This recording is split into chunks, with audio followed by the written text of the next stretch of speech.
Hello student, मैं आसिफ खान आप सबका इजी स्टडी पुर में स्वागत करता हूं। हमें पीरियडिक टेबल जो आवर्त सारणी है उसका अध्ययन कर रहे थे। मैंने आपको कल क्या बताया था, एक तो डी और एक एफ, दो ब्लॉक के बारे में पूर्ण रूप से बता दिया था। क्या बताया था मैंने? डी और जो एफ ब्लॉक है उसके बारे में पूर्ण रूप से बता दिया था कि कौन कौन से तत्व आते हैं और उनके नाम क्या क्या हैं, उन तत्वों के नाम क्या क्या है ये भी मैंने आपको बता दिए थे। उसके बाद देखो, अपनी जो आवर्त सारणी पीरियडिक टेबल है उसके अंदर धातु, अधातु और उपधातु, क्या बोल रहा हूं मैं, अपने पास क्या रखे उसमें धातु, अधातु और उपधातु, ये तीन चीजें उसमें रखी जाती, ठीक है ना। यानी कि एक तो उसके अंदर क्या होती है, धातुएं होती, अपनी जो आवर्त सारणी होती है ना पीरियडिक टेबल, उसमें एक तो धातु होती है, एक क्या होती है, अधातु होती है, एक क्या होती है, उपधातु होती है। तो आज हमें जो धातु और अधातु अपने मेंटल और नॉन मेंटल है उनके बारे में अध्ययन करेंगे पहले, फिर उसके बाद जो अपनी आवर्त सारणी है उसके बारे में पूर्ण रूप से अध्ययन करेंगे। सबसे पहले हम धातु को लेकर चलेंगे कि अपने पास जो धातु है वो है क्या, धातु है वो है क्या, उसके बारे में पूर्ण रूप से जानकारी करने के लिए सबसे पहले पॉइंट में हम हेडिंग डालेंगे धातु। क्या डालेंगे? धातु, जिसे आप क्या कहते हो, मेटल। अब इसके बारे में सबसे पहले पॉइंट टू पॉइंट चलेंगे हम, हर एक बार में क्या करेंगे, पॉइंट टू पॉइंट बनाएंगे। तो पॉइंट टू पॉइंट लेकर चलते हैं। सबसे पहले इसकी परिभाषा लेकर चल लेते हैं कि धातुएं होती क्या है, धातुएं होती क्या है। तो धातुओं में मैं आपको बता दूं, धातुएं आपसे अगर पूछा जाए तो आप ये कहोगे धातुएं क्या होती है, कठोर होती है। लेकिन मैं आपको बता दूं कि कुछ धातुओं में हम जैसे चमक होती है, कोई जरूरी नहीं है कि सभी में हो, कुछ में चमक होती है। तो हम यहाँ पर परिभाषा जो बनाएंगे धातुओं की, क्या बनाएंगे कि धातुएं क्या होती है, चमकीली होती है। क्या होती है? चमकीली होती है। और इनका कलर कैसा होता है, ग्रे। कैसा होता है? ग्रे, यानी धूसर रंग का होता है। क्या बोल रहा हूं मैं, धातुएं, धातुएं चमकीली, धातुएं चमकीली तथा ग्रे, जिसे आप क्या लिख सकते हो, धूसर रंग, धूसर रंग की होती हैं। क्या होती हैं? धूसर रंग की होती हैं। ये अपने पास एक पॉइंट बन गया। आप इसे क्या कह सकते हो, धातु। क्या होता है? वह तत्व या आप वह पदार्थ जो चमकीले हो तथा ग्रे रंग के हो, यानी धूसर रंग के हो, उन्हें हम क्या कहते हैं, धातु कहते हैं। क्या कहते हैं? धातु कहते हैं। उसके बाद देखो पॉइंट बनाकर चलते हैं आगे हम। तो पॉइंट के आधार पर लेकर चलते हैं। मैं आपको बता दूं, जो अपनी धातुएं होती हैं वो क्या होती हैं, कठोर। क्या होती है? कठोर। तो अपने पास सेकंड पॉइंट क्या बनेगा, धातुएं कठोर होती। क्या होती हैं? कठोर होती हैं। पॉइंट टू पॉइंट चल रहे हैं हम। तो सेकंड पॉइंट हो गया हमारे पास कि भाई धातुएं क्या होती हैं, कठोर होती हैं। उसके बाद देखो तीसरा पॉइंट बनाते हैं हम। तीसरा पॉइंट बनाएंगे तो मैं ये कहूंगा कि जो धातुएं हैं वो क्या होती हैं, विद्युत की सुचालक होती हैं। क्या होती हैं? विद्युत की सुचालक होती हैं। क्या होती है? धातुएं विद्युत की सुचालक होती हैं। विद्युत की सुचालक होती हैं। आप उष्मा में लोगे तो उसके अंदर भी क्या होगा, चालक होगी। कैसे? जैसे कि मान लीजिए, मैं एग्जांपल तौर पर आपको बताता हूं कि किसी पात्र में हमने जल लिया और उसके अंदर हमने एक चम्मच डाल दी। अब मैं आपको बता दूं कि जो अपने पास धातु है वो चम्मच है भी। चम्मच क्या है, एक धातु है। अगर उसे हम क्या करें, एक पात्र में जल लेकर और उसमें डाल दे और नीचे उसके उसे क्या है, उस पात्र को हमने बर्नर पर रख दिया। कहाँ रख दिया? बर्नर के ऊपर रख दिया। तो हम क्या कहेंगे, हम ये कहेंगे कि जैसे जैसे उस जल को ताप मिलता है तो वैसे वैसे जो हमने उसमें चम्मच रखी है या धातु रखी है, वो धातु क्या होती है, धीरे धीरे गर्म होने लग जाती है। क्या होती है? धीरे धीरे गर्म होने लग जाती है। इसका अर्थ क्या हुआ, धातुओं में ऊष्मा का चालन होता है। क्या बोल रहा हूं मैं कि धातुओं में ऊष्मा का चालन होता है। यहाँ पर आप जो विद्युत के आधार पर लेकर चलोगे तो वो भी क्या होता है, संपन्न होता है। धातुओं में अगर हम क्या करें, विद्युत के आधार पर चालन करना चाहें तो वो भी क्या होगा, संभव होगा। उसके बाद देखो अगला पॉइंट बनाते हैं हम। अगला पॉइंट बनाने से पहले मैं आपको बता दूं, इनके अंदर क्या होती है, एक ही अवस्था होती है। धातुओं में सिर्फ एक ही अवस्था होती है और वो कौन सी होती है, ठोस। कौन सी होती है, ठोस अवस्था होती है। क्या होती है, ठोस अवस्था। ठीक है, ठोस अवस्था के रूप में ही क्या होती है, धातुएं अधिकतर पाई जाती हैं। ये अपने क्या हो गए, 4 पॉइंट हो गए किसके, धातु के। उसके बाद आगे बढ़ते हैं तो मैं आपको बता दूं कि जैसे कि मान लीजिए मैंने ये कहा कि हमारे पास कोई धातु है, हमारे पास क्या है, एक धातु है जिसके ऊपर हमने क्या किया, आघात किया। क्या किया, आघात का अर्थ होता है उसे पीटना। ठीक है, आघात का अर्थ क्या होता है, पीटना।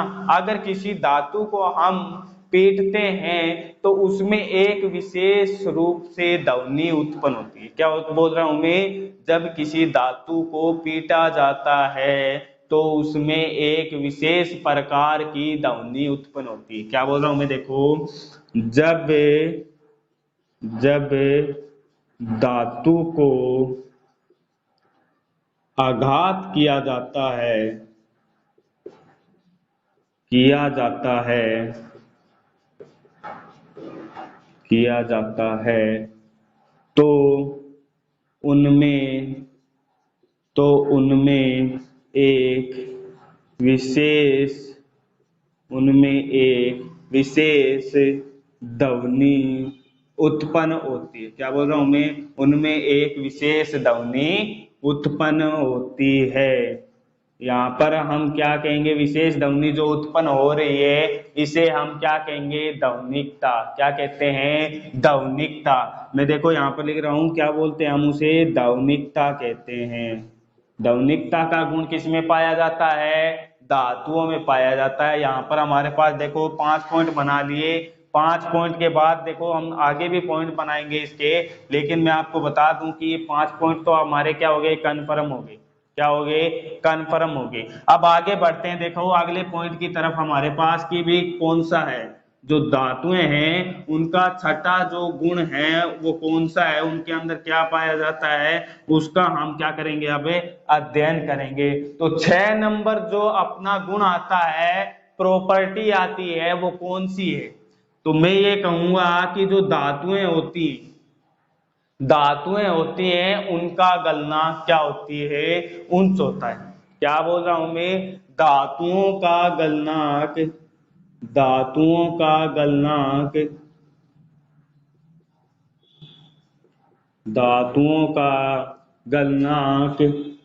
उच्च होता है। क्या बोल रहा हूं, गलनांक उच्च होता है। तो यहाँ पर हम एग्जाम्पल तौर पर मैं आपको बता दूं कि लगभग सभी धातुएं हैं उनका गलनांक क्या होता है, उच्च होता है। लेकिन अपवाद है इसके अंदर, क्या है, अपवाद है। अपवाद क्या है, वो है पारा। क्या है, पारा। पारा एक ऐसी धातु है जो क्या होती है, सामान्य ताप पर भी उसका गलनांक क्या होता है, कम होता है। मैं क्या बोल रहा हूं, जो पारा होता है Hg, जिसे मैंने आपको बताया था कल ही, क्या होता है, जिसे आप मरकरी बोलते हो, उसका गलनांक क्या होता है, कम होता है। लेकिन एक ये क्या है, धातु है। यहाँ पर धातु होकर भी इसका गलनांक क्या है, कम है। लेकिन लगभग सभी धातुओं का गलनांक क्या होता है, उच्च होता है। क्या होता है, उच्च होता है। ये हमारे पास 6 पॉइंट बन गए किसके, धातु के। किसके बन गए, धातु के। उसके बाद आगे बढ़ते हैं तो मैं आपको बता दूं इसके अंदर 2 गुण पाए जाते हैं और एक्स्ट्रा, तो वो कौन से हैं, तो मैं आपको बताऊंगा। जैसे कि 7 नंबर पॉइंट लेकर चलते हैं। 7 नंबर पॉइंट के अंदर मैं आपको बता दूं, इसके अंदर आघात वर्धनीयता, आघात किसका, आघात वर्धनीयता का गुण पाया जाता है। अब इसे कहते क्या है, आघात वर्धन का अर्थ क्या होता है, आघात वर्धन का अर्थ होता है, अभी मैंने बताया था, आघात का अर्थ क्या होता है, पीटना। क्या होता है, पीटना। और वर्धन का अर्थ यहां पर क्या होगा, फैलाना। वर्धन का अर्थ क्या होगा, फैलना या फैलाना, क्या लिख दोगे आप, फैलाना। तो यहां पर मैं लिखूंगा किसी भी धातु पर आघात कर उसे फैलाना। क्या बोल रहा हूं मैं, ध्यान से सुनो, किसी भी धातु पर आघात कर उसे फैलाना क्या कहलाता है, आघात वर्धनीयता कहलाता है। तो मैं यहां पर लिख रहा हूं, देखो, किसी भी धातु पर आघात कर, धातु पर आघात कर उसे फैलाना, फैलाने की क्रिया, फैलाने की क्रिया आघात वर्धनीयता, आघात वर्धनीयता कहलाती है। क्या बोल रहा हूं मैं, आघात वर्धनीयता कहलाती है। ये हमारे पास क्या हो गया, आघात वर्धनीयता की परिभाषा होगी। क्या होगी, आघात वर्धनीयता की परिभाषा होगी। उसके बाद सेकंड जो इसके अंदर पॉइंट उठता है, जो अपने 8 नंबर जो पॉइंट उठेगा वो क्या होगा, तन्यता का। जो अपनी धातुएं होती हैं उनमें क्या होता है, अपने तन्यता का गुण पाया जाता है। क्या पाया जाता है, तन्यता का गुण पाया जाता है। तो उसको हम क्या कहेंगे, मैं ये कहूं कि कोई भी हमारे पास धातु है, क्या बोल रहा हूं मैं, कोई भी धातु है, अगर उस धातु को हम खींच कर एक तार में बदल, क्या बोल रहा हूं मैं, किसी भी धातु को अगर हम खींच कर एक तार नुमा संरचना में परिवर्तित कर देते हैं तो वह गुण क्या कहलाता है, तन्यता कहलाता है। क्या कहलाता है, तन्यता कहलाता है। तुम मैं देखो यहाँ पर लिख देता हूं आपको, जो हमारे पास तन्यता है उसका गुण क्या होगा। तो हम देखो 8 नंबर पॉइंट है हमारे पास, 8 नंबर पॉइंट है, 8 नंबर पॉइंट के अंदर क्या लिखेंगे, तन्यता। तन्यता के बारे में मैंने क्या कहा है, किसी भी धातु को, किसी भी धातु को खींचकर, किसी भी धातु को खींचकर एक तारनुमा संरचना में, एक तारनुमा संरचना में परिवर्तित करना ही, परिवर्तित करना ही क्या कहलाता है, तन्यता कहलाता है। क्या बोल रहा हूं मैं, तन्यता कहलाता है। ये हमारे पास धातु है, उसका 8वां गुण आ गया है। कौन सा आ गया है, 8वां गुण आ गया है। जो धातु है उसके बारे में हमने 8 पॉइंट बना लिए और 8 पॉइंटों का क्या कर लिया, अध्ययन कर लिया। अब आगे बढ़ते हैं, अपना जो अधातु है उसके बारे में। कौन सा, अधातु है, उसके बारे में पढ़ेंगे हम कि अधातु क्या होता है, उसके अंदर कौन कौन से गुण पाए जाते हैं, कौन कौन सी प्रॉपर्टी होती हैं। तो सबसे पहले देखो हम पढ़ रहे हैं किसके बारे में, अधातु के बारे में। किसके बारे में, अधातु के बारे में पढ़ रहे हैं, नॉन मेंटल के बारे में। तो है इसके क्या बनाएंगे, हम पॉइंट बनाएंगे। क्या बनाएंगे, पॉइंट बनाएंगे। तो पॉइंट टू पॉइंट चलेंगे, जैसे हमने धातु के अंदर पॉइंट बनाए उसी प्रकार क्या करेंगे, अधातु में भी पॉइंट बनाएंगे। तो सबसे पहला पॉइंट हम क्या बनाएंगे, सबसे पहला पॉइंट ये बनाएंगे, अधातुएं क्या रहती हैं, चमक रहित होती हैं। क्या होती हैं, चमक रहित होती हैं। पहला पॉइंट यही बना देते हैं कि अधातुएं चमक रहित होती हैं, चमक रहित होती हैं। ठीक है, फर्स्ट पॉइंट आ गया। अब इसी के अंदर हमने क्या लिखा था, जो धातु है उसमें हमने ये बताया था कि जो धातुएं हैं वो ग्रे रंग की होती है, यानी धूसर रंग की। लेकिन इसके अंदर मैं पॉइंट अलग बनाकर आपको बता रहा हूं कि जो अधातुएं हैं वो तीनों अवस्थाओं में पाई जाती है। क्या होता है, तीनों अवस्थाओं में पाई जाती है। मैंने ये कहा कि हमारे पास कोई ठोस है, ठोस अवस्था में कौन सा पाया जाता है, तो मैं कहूंगा कार्बन। क्या कहूंगा, कार्बन। या आप सल्फर लिख सकते हो इसके अंदर, या आयोडीन लिखना चाहो तो आयोडीन भी लिख सकते हो। इसी प्रकार मैं ये कहूं कि द्रव, लिक्विड के अंदर कौन सा है ऐसा तत्व जो पदार्थ पाया जाता है, तो उसमें मैं लिखूंगा ब्रोमीन। क्या लिखूंगा, ब्रोमीन। आ गया। उसी प्रकार अगर गैस अवस्था में बोलूं तो क्या लिखूंगा मैं, ऑक्सीजन। क्या लिखूंगा, ऑक्सीजन। या आप हाइड्रोजन भी लिख सकते हो, क्या, हाइड्रोजन, हाइड्रोजन भी लिख सकते हो। ये दो, देखो मैंने क्या बोला है, मैंने ये कहा है कि जो अपने पास अधातुएं हैं वो चमक रहित होती है, यानी कि इनमें चमके नहीं पाई जाती। ठीक है, फर्स्ट पॉइंट बना दिया हमने। सेकंड पॉइंट हम क्या बोल रहे हैं, सेकंड पॉइंट ये बोल रहे हैं जो अधातुएं हैं वो तीनों अवस्थाओं में पाई जाती है, यानी कि ठोस, द्रव, गैस तीनों अवस्थाओं में पाई जाती हैं। जो ठोस अवस्था है उसमें हमने क्या लिया है, कार्बन, सल्फर ले दिया। आप लिखना चाहो तो साथ में आयोडीन भी लिख लो, चाहे क्या, आयोडीन भी लिख लो। ठीक है, उसके बाद द्रव, द्रव क्या है वो हमने ब्रोमीन ले लिया। गैस है उसमें क्या ले लिया, ऑक्सीजन और हाइड्रोजन ले लिया। ये 2 पॉइंट बन गए। उसके बाद आगे बढ़ते हैं तो मैं आपको बता दूं हमारे पास जो पॉइंट बनेंगे, पॉइंट के आधार पर चलेंगे, पॉइंट टू पॉइंट। तो मैं ये कहूंगा कि जो हमारे पास अधातुएं हैं वो विद्युत और उष्मा की क्या होती हैं, कुचालक होती हैं। क्या होती हैं, उष्मा और विद्युत की कुचालक होती हैं। मैं क्या लिख रहा हूं देखो, अधातुएं, अधातुएं उष्मा तथा विद्युत की, क्या बोल रहा हूं मैं, अधातुएं उष्मा तथा विद्युत की कुचालक होती हैं। क्या लिखा है मैंने, कुचालक होती हैं। लगभग सभी अधातुएं क्या होती हैं, उष्मा और विद्युत की कुचालक होती हैं। लेकिन इसके अपवाद हैं, में जो इसके अपवाद हैं, अपवाद को किस में आते हैं, कार्बन में। कार्बन के जो अपर रूप होते हैं, कार्बन के अपर रूप कितने होते हैं, वैसे तो मैं आपको बता दूं कि जो कार्बन के अपर रूप है अपने पास 3 होते हैं। कौन कौन से, हीरा, ग्रेफाइट और फुलरिन। क्या होते हैं, हीरा, ग्रेफाइट और फुलरिन। तो मैं आपको यहाँ पर ये कहूंगा कि जो हीरा और ग्रेफाइट है, हीरा और ग्रेफाइट है, इन दोनों के अंदर क्या होता है, पाया जाता है। ये अपवाद है इनके। जिस प्रकार धातुओं में अपवाद था उसी प्रकार क्या है, अधातुओं में भी क्या होता है, अपवाद होता है। क्या होता है, अपवाद होता है। उसके बाद अगला पॉइंट बनाते हैं। तो अगला पॉइंट बनाएंगे 4 नंबर।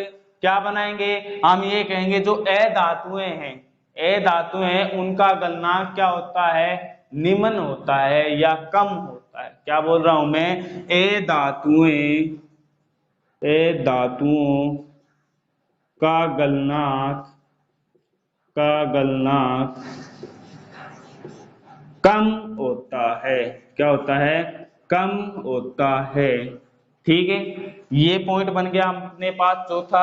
5वां पॉइंट बनाते हैं। 5वें पॉइंट में ये कहूं मैं कि 5वें पॉइंट में क्या बोल रहा हूं मैं, देखो कि अधातुओं का घनत्व, अधातुओं का घनत्व क्या होता है, कम होता है। क्या बोला है मैंने, अधातुओं का घनत्व क्या होता है, कम होता है। कम होने का अर्थ क्या हो गया, अगर हम इन्हें कि जल के अंदर डालते हैं, क्या बोल रहा हूं मैं, अगर अधातुओं को जल में डालते हैं तो क्या होते हैं, ये उसकी सतह पर तैरने लग जाते हैं। एग्जाम्पल लेंगे, लकड़ी का एक टुकड़ा जिसे आप गुटका बोलते हो, उसे अगर हम जल में डालते हैं तो वो क्या होता है, ऊपर तैरने लग जाता है, जबकि डूबता नहीं है। का घनत्व है वो क्या होता है, अधिक होता है, जिसके अंतर्गत अगर हम उन्हें पात्र में यानी जल में डालते हैं तो वो क्या होती हैं, उस जल में डूब जाती हैं। क्या होती हैं, जल में डूब जाती हैं। यहाँ पर ये 5 पॉइंट हो गए। मैंने देखो क्या क्या बोला है, अधातुएं चमक रहित होती हैं। क्या बोल रहा हूं, अधातुएं चमक रहित होती हैं। सेकंड बताया मैंने कि जो अधातुएं ठोस, द्रव, गैस तीनों अवस्थाओं में पाई जाती हैं। तो तीनों अवस्थाओं में देखो मैंने कहा, ठोस के बारे में बताया कि भी कार्बन, सल्फर और आयोडीन तीनों होते हैं। द्रव में क्या होता है, ब्रोमीन। क्या गया, ब्रोमीन। और यहाँ पर जो अपने पास गैस है, गैस में क्या आता है, ऑक्सीजन और हाइड्रोजन। ठीक है, उसके बाद जो तीसरा पॉइंट बनाया हमने, क्या बताया कि ए धातुएं उष्मा तथा विद्युत की क्या होती हैं, कुचालक होती हैं। हीरा और ग्रेफाइट क्या होते हैं, इसके अपवाद होते हैं। क्या होते हैं, अपवाद होते हैं। जैसे कि मैंने आपको ये कहा कि जहां पर मैंने चमक रहित कहा, तो चमक रहित है, लेकिन हीरा तो क्या होता है, चमकता है, तो इसका अपवाद हुआ कि नहीं हुआ।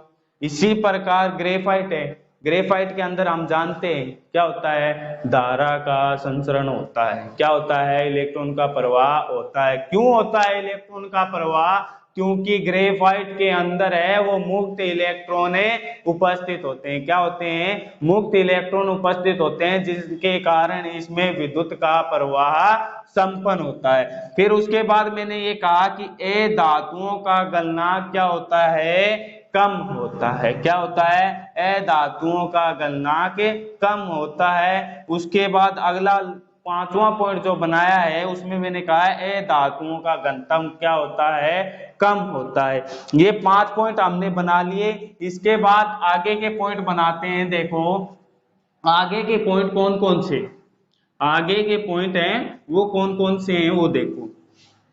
छठा पॉइंट बना रहे हैं हम। जो छठा पॉइंट है वो ए धातुओं में क्या हो, ए धातुओं में जो छठा पॉइंट है वो आता है भंगुरता का। क्या होता है, भंगुरता का गुण। भंगुरता,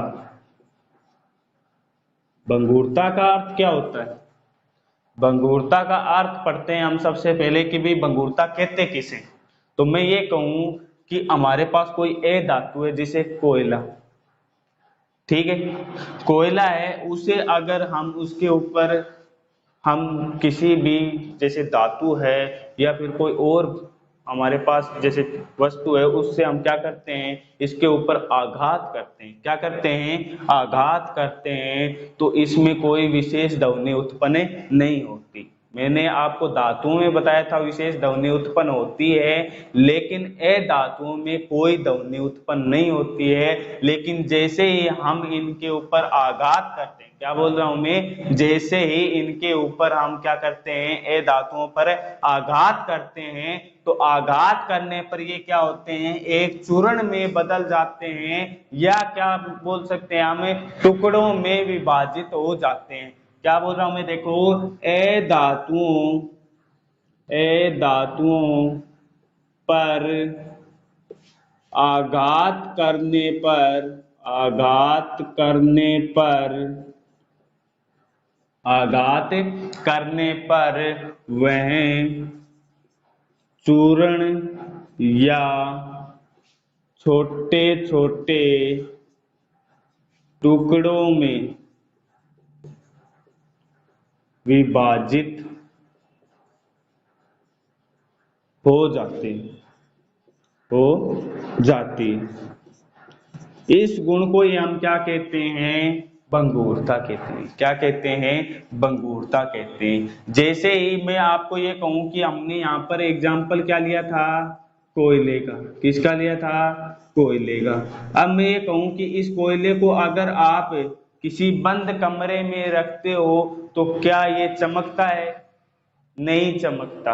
क्या होता है, नहीं चमकता। लेकिन हम ये कहें कि यहाँ पर जो हीरा है, क्या बोल रहा हूं मैं, हीरा, अगर हीरे को हम किसी बंद कमरे में रखते हैं, क्या बोल रहा हूं मैं, हीरे को अगर किसी बंद कमरे में रखते हैं तो वो चमकता है। ये ए धातुओं का क्या है, एक अपवाद है। लेकिन कोयला है, उसे अगर हम रख लें, या आप प्रकाश में रखोगे या अंधेरे में, यानी कि प्रकाश की अनुपस्थिति में रखोगे, तो इसमें कोई भी चमक आपको दिखाई नहीं देगी, क्योंकि ये क्या है, एक ए धातु है। लेकिन अपवाद क्या है हमारे पास, हीरा।